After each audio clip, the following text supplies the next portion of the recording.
বেশ কিছু বছর আগেও আমাদের বাড়িতে না নিটিং এর কাজ হতো, মানে হিউজ পরিমাণে স্কুলের কন্ট্যাক্ট ধরা হতো। আমি টুপি পরবো। সবাইকে টুপি পরিয়েছে বা নিজে টুপি পরবে? হ্যাঁ, এবার আমি টুপি পরবো। তো আমি শুধু তোমাদের কাছে একটাই কথা বলবো, আমার ঠান্ডাটা লেগে আছে, মানে এখনো এটা কি খেলে ঠান্ডাটা কমবে। কালকে রাত্রে ওটা কে এসেছিল গো, নায়কটা নাম, যে গায়ক ভুলে যাচ্ছি গায়কের নাম। বিনোদ রাঠোর। ও বিনোদ রাঠোর। বিনোদ রাঠোরের গান শুনে রাত্রিবেলা আস্তে আস্তে 1টা বেজে গেছে। তারপর অত রাত্রে এসে আমরা রুটি আলু ভাজা খেলাম, খেয়ে তো সকালবেলা ঘুম থেকে উঠতে তো অনেক দেরি হয়ে গেছে। এইবার বুয়া বললো যে তাঁতি করে তুমি আমাকে যেভাবে খাবার করে দাও আমি খেয়ে অফিস বেরিয়ে যাব। মানে কারোর তো মানে ধৈর্য হয় না।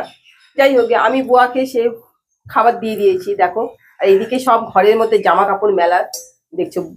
বুয়া খেতে বসে গেছে, বুয়াকে খেতে দিয়েছি। প্রথমে তো মাইক্রো ওভেনে শাক আলু ভাজা গরম করেছি, আর ভাত দিয়ে বুয়া এখন শাক ভাজা খাচ্ছে। আর এইদিকে সেই আগের দিনের ট্যাংরা মাছ তোমার করা হয়েছিল, কি দিয়ে যেন ওটা আমি ভুলে যাচ্ছি, পেঁয়াজ কলি দিয়ে ট্যাংরা মাছ করেছিলাম। আর এখানে আছে গরম গরম ভাত, এই যে গরম গরম ভাত, এটা দিয়ে বুয়াকে কোনো মতে খাবার দিয়ে দিয়েছি। বুয়া এসেই বললে তুমি নিচে এইভাবে সব উল ছড়িয়ে রেখে দিয়েছো কেন? দেখো নিচের অবস্থা দেখেছো, উল ছড়ানো আছে। এই উল ছড়ানোর গল্পটা আমি বলছি। আর দেখো ঘরে সব শীতের জামা কাপড় সব ওয়াশিং মেশিনে ধুয়েছি, সব মেলামেলি আরো আছে, এইদিকেও সব তুবাকার জামা কাপড়।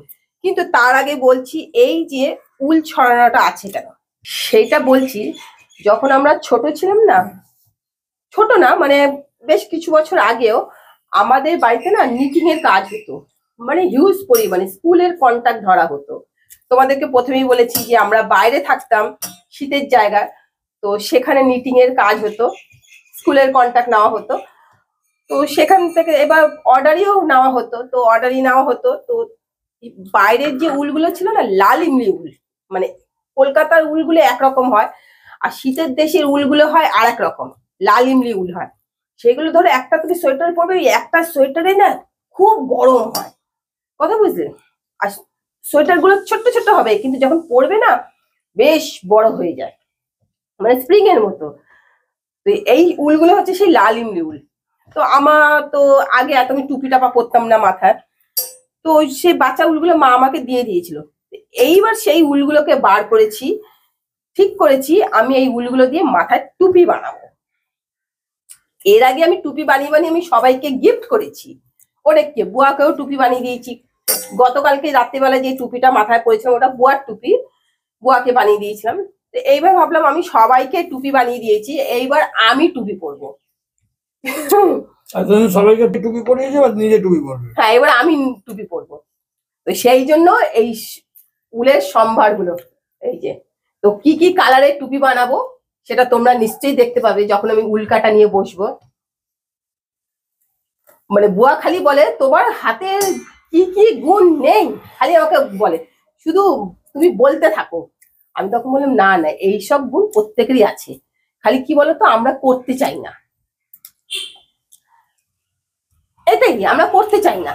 কি বলতো, ওই বাজারে যাব কিনে নেবো হয়ে যাবে, কিন্তু নিজের হাতে বানিয়ে পড়ার যে একটা কি বলো অনুভূতি, সেটা একটা আলাদা। ইচ্ছাটা কারণ হ্যাঁ, ইচ্ছে শক্তিটাই নেই।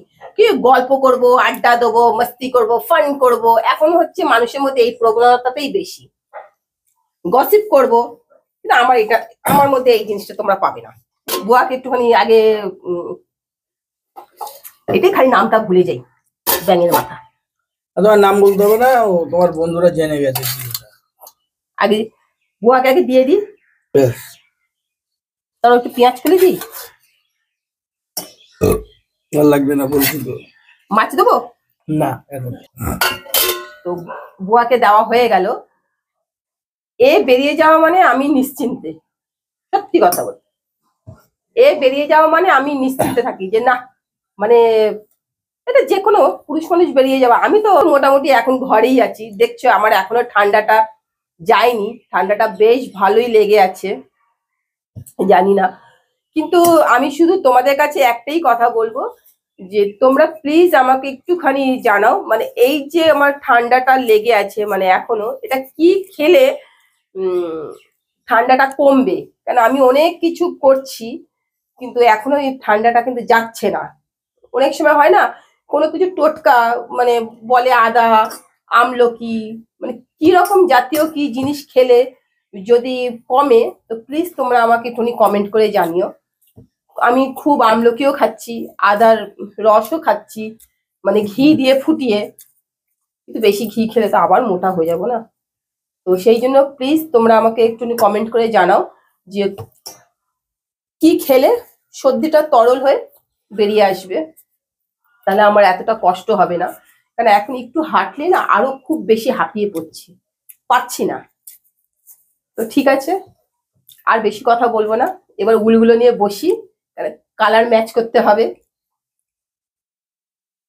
হুম, কারণ বুয়ারও খাওয়া শেষ পর্যায়ে, এবার বুয়া বেরোবে।